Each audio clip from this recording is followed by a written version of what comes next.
So next is, see, now we, parents primarily focus on academic quality being provided to their wards. So the growing tuitions and coaching industry has always thrived on the deepening fissures, left unnoticed by the school system. So therefore, sir, my next question to you is, what measures a school should take to mitigate the growing fault lines in school academics, if you find any? Yeah, first thing that means they must be organized, proper planning should be there, that is required. And the concerns which are coming, they must be dealt from very beginning. Like when this all of a sudden teachers were to be on online. So like ma'am said that proper training was provided to them, and finally the teachers, they coped up and now they are giving results. Then now main concern, one of the main three pillars is student. So rapport with them should be very strong. Means they should be taken in confidence. It means once they are taken in confidence, I believe that this concern means we will overcome. Then train the students to work and do the means like the main concern is that like these gadgets are, they are in the hands of students. So they should be provided structured environment, means parents should see that the students are focused. And if students are focused, I believe that means online teaching will become more effective, and in future even means like when regular classes, physical classes are going on, parents won't mind to, students going on online classes. Online, sir, very correctly said. But then, see, what I was trying to ask is these out of school tuition and coaching people, they are all ganging up, So they are all out to exploit the change in this whole scenario. Means everything going online, and they are expanding their networks. The other day, I was invited by one coaching federation of India, and they were all ganging up against the edtech companies like Byju's and others. So I mean to say, in order to stay relevant in the coming times, schools also need to, restart. Upgrade. So there has to be, there has to be some changes. Rather, not many changes in academics as well. Ultimately, it is the academics which matters. What I feel, parents send their wards to the schools primarily for the sake of academics. So if outside school systems become stronger, naturally the school system will be, that will gain lesser importance. And online system might aggravate this whole issue, So that was my concern. Anyway, now coming to the next is, as we all gear up for Industrial Revolution 4.0 and the nature of future jobs largely unknown, it's high time we start equipping our students with necessary skills. So Poonam ma'am, do you plan for any structural changes in this school's academic curriculum with an aim to make your students future job ready? See, this question is very good and right time, because see, my answer to it is definitely yes.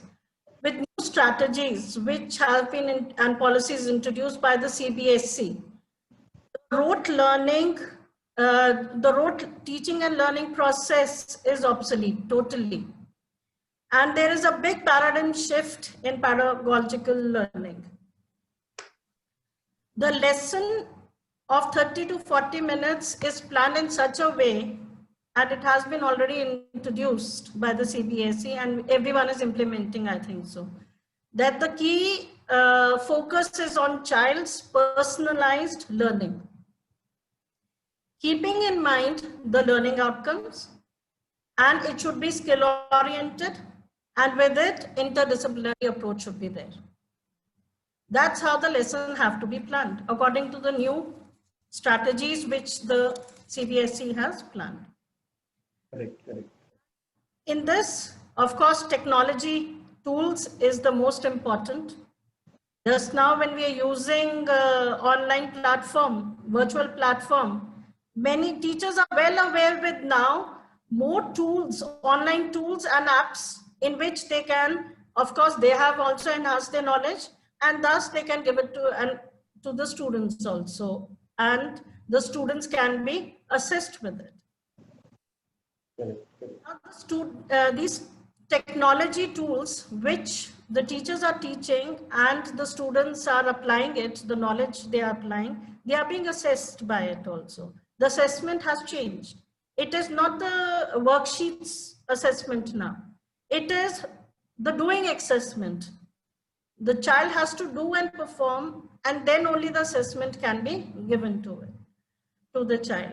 So for that, PPT presentation, modules making, which of course on a particular topics, then project-based assessments are there. That also gives a hand-on experience to all the students. Then to improve the auditory and auditory skills. ESSER, of course, was earlier introduced by the CBSE, but now we have included in our classes group discussions, conducting seminars. The students are conducting seminars, so the discussion is there. And peer teaching and field interviews also in certain activities are given during the holidays to make the project and all. And this is helping them to grow for the future. The growth is there for them. These are all skill-oriented teaching which is going on. And this year, everyone knows that the CBSE has included art integrated learning, in which I think so the elementary classes will be more, it will be more effective in the elementary classes than the seniors. That art integrated learning, in which the main subject of, for example, mathematics, science, social sciences, topics which are a little bit weird and the students don't understand. Those concepts can be taught by music, dance, and dramatized. So that these are all skill oriented and new strategies which CBSE is also coming on, and we have to follow it. And for that, the teachers have to be trained. Correct. You know, in our, the teachers, all these tools and applications were not there, but the training has to be there, given regularly to the teachers to upgrade themselves and be ready for the future. It is their growth and the students' growth side by side. Very correct, ma'am. So we can say it is an end of era for rote learning for sure. Right. So even new education policy has clearly stated that they'll reduce the syllabus to core concept level. So it is now going to be all about conceptual learning. And it was in fact very clearly mentioned in a report conducted by, given out by this KPMG and Google in back in 2017. I read that report, and they said by 2021, there'll be more focus on conceptual learning rather than rote learning. Right. So COVID-19 has perhaps accelerated everything, you know. So whatever was going to come 10 years from now, it has come now, immediately now. So, and it has, sorry, interrupting in between, it has given opportunity, number of trainings are going on by the CBSE also. So, so they are being trained side by side for all these strategies which they have implemented. It's necessary now. So as it is already in the public domain now, this National Education Policy 2020 has mandated schools to get ready with vocational and skills training programs for schools. From grade 6 onwards. Everyone knows that. So my next question is for Bela ma'am. Ma'am, tell us, how is your school bracing up in respect of NEP 2020 implementation with special focus on vocational and skills training in schools? I'd like to first inform all that the present education policy has evolved over a period of 51 years. Initially in 1968, the education policy only mentioned about academic subjects. Gradually, the concept of merging co-curricular, curricular, and extracurricular with academic subjects came. Then we started hearing the words like vocational subjects, they should be incorporated. Now in 2020, National Education Policy forcefully states that everything, academic, curricular, vocational, all subjects should be polished with skills. I'm sharing a very small step at our school end. Out of 38 skill subjects offered by CBSE at senior secondary level, our management selected 2 skill subjects, IT and marketing. Thinking that these students with IT may fit in job roles of IT help desk assistant and executive assistant. With marketing, they may fit into the job roles of sales associate or marketing. Further, in the CBSE scheme of studies, we have incorporated 2 skill subjects for students of humanities, along with 1 language and 3 electives. Those students with rural background and opting for humanities will have 2 certificates, CBSE class 12 certificate and 2 skill certificates of NSQF level 4. They'll have 2 options ahead, either joining jobs or continuing higher studies. So in the long run, I feel schools imparting skill training will be very beneficial. So that's one thing, ma'am. So now see, everyone talks about courses in 21st century skills. Courses everyone knows, creative thinking, critical thinking, communication, and collaboration. So that needs to be incorporated right during the early years of student life. This is very critical. So, Neera ma'am, the most important element of 21st century skills is collaboration. How do you see collaboration playing out in the teaching learning process? I think it is, yes, sorry. Please, ma'am. I think it is one of the major players, collaboration, because see, what are we doing right now? We are all learning from each other. Okay, so whatever they have implemented and it is good, doing good to their students. And I think it should be willfully shared with others so that others can also do that goodness in their own schools. And CBSE also has given us the same idea. See, we have hubs of learning now. And I think it is all collaborative learning where they have formed groups of 4, 5, 6 schools.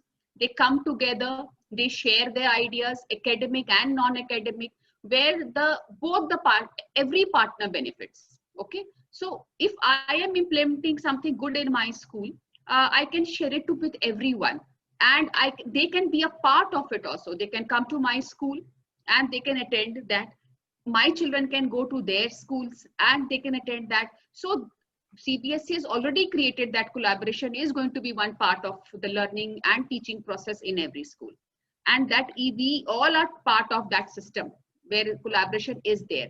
Other than that, in my school, what I do is that I have even associated with society in such a way that if any particular person, be it a parent or be it some retired personnel from some with a particular background, they can come to or they are invited to our school, and so that they can partake and they can their knowledge with our students, their experience, how they came to be there, what are the scopes in the life future on, be it a cricket captain who has coached the present cricketers. I had invited him to my school.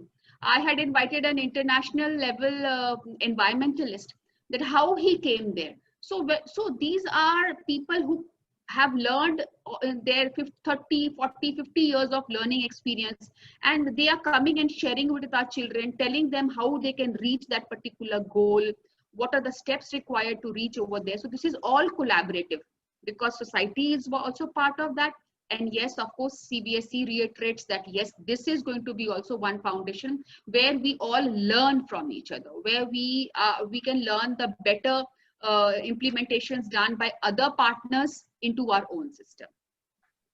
Yeah, learning from each other is the key. Basically, Yes. is a transaction. Again, teaching learning is again, it's a transaction between the student and the teacher, and that's how both end up getting enriched, you know, in the end. So this is very important, ma'am. Very correctly said.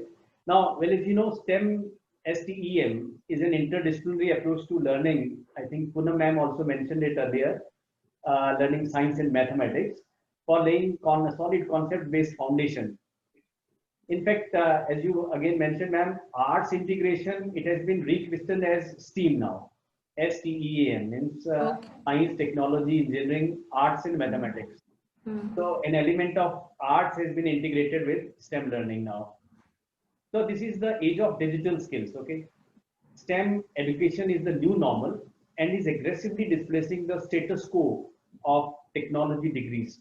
Now, people or the industries are not asking for technology degrees now. Coming times, even somewhere I was reading that Elon Musk, who is owner of Tesla, he is asking for only 10th graders who have coding skills with them. So this is very revolutionary that now the industry experts are going for even the school children with necessary coding skills to be incorporated into these technology jobs.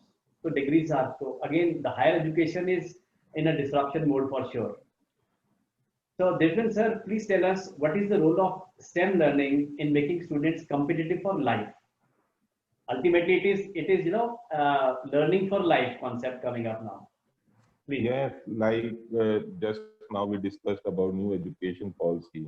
It again says that vocational courses, skill management, these things should be taught to the students. Now coding has come as a new opening for the students, and students are very keen to know about it. Means, I think every child is getting calls from here or there to join the courses. And I have personally seen that not only it improves their critical thinking also when they go for coding. Means my own son, he is going for it. And it just like you gave example of tech class. Nobody knows that what opportunities will come up in the coming times. Means next, like people, they won't go after degrees, they will go after the skills. And for that, means most of the institutions, like we have also started vocational courses on 9, 10 plus 2, and in new education policy, it is starting from 6th standard only. So that means when we speak of STEM teaching or this, so there I believe that it makes the learning, means it correlates the students with the current environment situation, and gets him ready for the future. So it's a good step, and I believe that it will be very fruitful in case we start working on skill or vocational courses from very beginning, and that will make things easier for the coming generation. Correct. So viewers, blended or hybrid learning is a learning mode, that involves both physical and virtual elements, right? It's also sometimes called as phygital. This is a new word now coming up. Phygital means it is a short form of basically physical and digital put together. Yeah. So most of the thought leaders in education are envisaging learning going blended in the post-COVID era. Moreover, a research study carried out by a Spanish university recently found that blended learning yields 11 to 15% higher learning outcomes as compared to fully virtual and fully in-person modes of learning. So my next question is for Poonam ma'am. Ma'am, how do you see hybrid or blended learning a new normal in school academic system?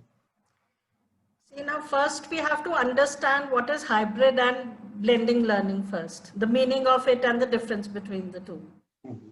Hybrid learning is an education model where some students attend class in person, and while others join virtually from home.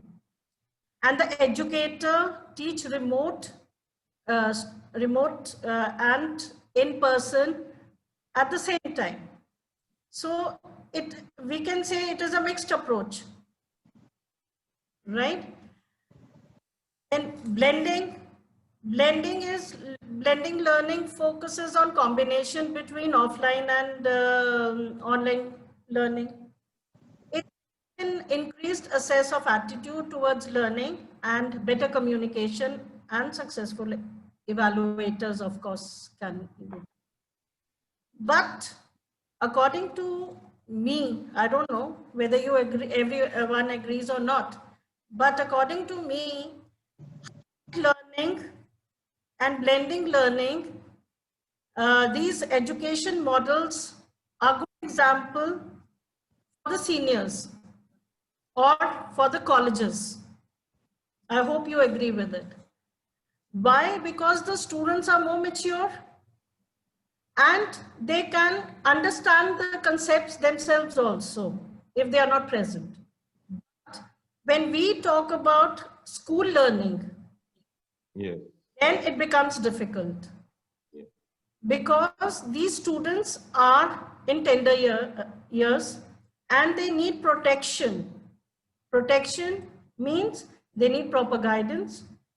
They need love of affection from the teachers to mold them and to guide them how to do, and the personal touch has to be there. Of course, as ma'am had said, that the peers, they can't meet together, and so it is, but blending learning, which we have just experienced during the lockdown, it is very effective. But classroom teaching is face-to-face teaching and more effective, though it is blended with technology and everything concepts can be explained. And as Neera ma'am has said that now blending is already there, so online classing and it has to go side by side. So certain PPTs and certain modules and certain tools can be shared with the students offline. I think so, if we teach them properly and with the activities and all. And these tools, now everyone is well versed with it, how to use the technology. So we can share with with the students in their online modes, and the links can be shared, and then they can do extra work there, and it can be blended together. But again, I say the school platform in India, the school platform has to be there, because the schooling is there. In foreign countries, of course, it is they're using this hybrid learning and even blending learning. But again, the students are interested or not interested, no one knows, right? So we are the students and the teachers, they become more attached with each other if they see face to face and the problems are solved. And there are many problems with just now also, when during the lockdown, what do you think, that the students are not stressed? The students are stressed equally, but these they can share it with their friends, they can share it with their teachers and the counselors which are present in the school. Even, of course, the schools are helping out the counseling sessions with, if anyone required, they can call and the counselors can help them out with it. But yes, for me, I think so. Now everyone is well versed with the technology. The blending learning can be utilized for emergency cases like lockdown. Suddenly the lockdown is there due to flood or any, then we can use this. One platform is ready for everyone to use and everyone is trained for that. Great. So blended is surely going to be the new normal. Now, only in education, Yes. it's not only in education, but across all industries in the world. Nothing is going to be extreme on one side, what I feel. In fact, it will settle down somewhere in the middle. So blended is the only way to go for us. This is for sure. It is here to say. So And if as just now as the government has given the guidelines, everyone online and offline, it is okay for the schools where the strength is more and the teachers are more. But I'll definitely say whether teachers are just the schools which are upcoming schools, it will be difficult because strength will be less, the strength of the teachers will be less. So to do simultaneously two things, it will be difficult. Correct, correct. There's So, and another if we thing. have to, sorry. Yes. There's another thing that schools have the responsibility not only for imparting education, Yes. we have the responsibility to create citizens of the future. We Yes. have responsibility to create ideals, human beings to look after society of tomorrow. So Right. technology is there to give you knowledge and support you to be number one in the world. But to Yes. be number one human being in the Being. world, to be the best Indian citizen, to be the best son and daughter, this education system has to be there. The physical contact between teacher and student and school and society has to be there. This cannot be done away with. Correct, correct. Yeah, it cannot be done away with. Yes. We can find different ways and means to blend together. As I said, Yes. cases and all, like lockdown, everyone has experienced. And they are very, like earlier, the lockdown was due to Baba Ram Rahim when the Correct. were going on. That time, not see, the platform has been created. Anytime, any emergencies, we can use the platform, and the school students will not be deprived of education.